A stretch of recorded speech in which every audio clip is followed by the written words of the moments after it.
They lost everything. How did this happen? The Hunts had a fortune from oil. They moved it into silver. They bought bars. They bought COMEX futures. They built positions so large they controlled near 1/3 of deliverable silver. Their buying pushed price up. Markets read the demand as real scarcity. Prices climbed nearly 700% in about a year. The world watched. Lenders smiled. Two brothers stood at the center. They wrapped holdings in trusts. They used offshore entities. They trusted family networks and old alliances. The brothers made a decision to concentrate. They bought on margin. They let leverage multiply every new dollar. They dared what few institutions would try. Leverage cut both ways. Gains bloomed on paper. Each new purchase moved the market further. Margin kept lenders exposed. Confidence spread to copycats. Late nights turned into bold calls. Advisors split. Some warned. Others promised more upside. The family tone shifted from cautious to cocky. Silver rose fivefold. Paper wealth swelled into the billions. The Hunts' market share made delivery scarce. Futures settlements looked stretched. Other traders chased the trend. Banks relaxed credit. Clearinghouses saw a hot market and loosened allowances. The Hunts' position looked unassailable. Lavish buys followed.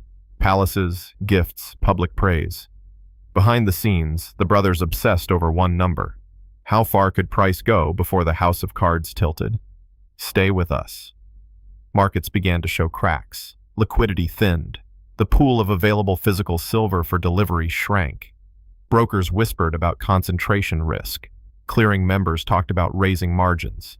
The consequence was pressure on the plumbing of the market. If prices reversed, the same leverage that made fortunes would force sales. One forced sale could create a cascade. Family dinners grew tense. Sleeplessness crept in. An advisor said, "There's a cliff." Another laughed it off. The division spread across trust documents and phone lines. Exchanges and brokers acted. COMEX and margining banks raised required collateral. When prices slipped, a $1.7 billion margin call landed. The margin call forced liquidations. Selling hit a thin market. The price spiral reversed in days. What had taken a year to build collapsed in 24 hours. Panic replaced bravado. Frantic phone calls sought cash. Dealers begged for time. The Hunts tried to roll positions and find liquidity. The market gave none. Silver Thursday arrived. Prices crashed. The family lost billions. Banks and brokers faced exposure.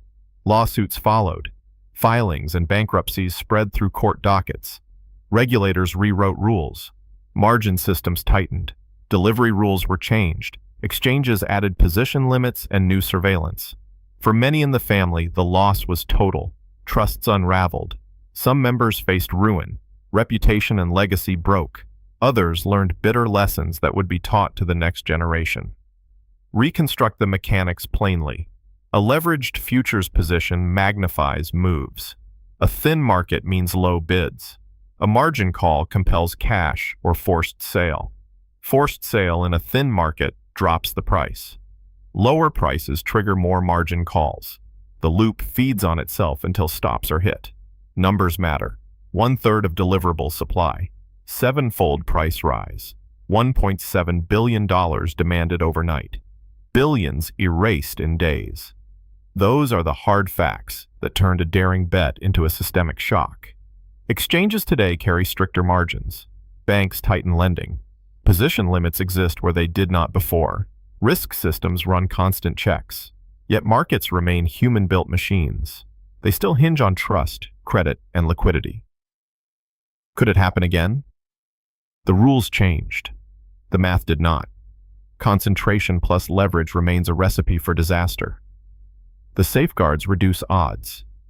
They do not remove the risk. Subscribe for more investigations.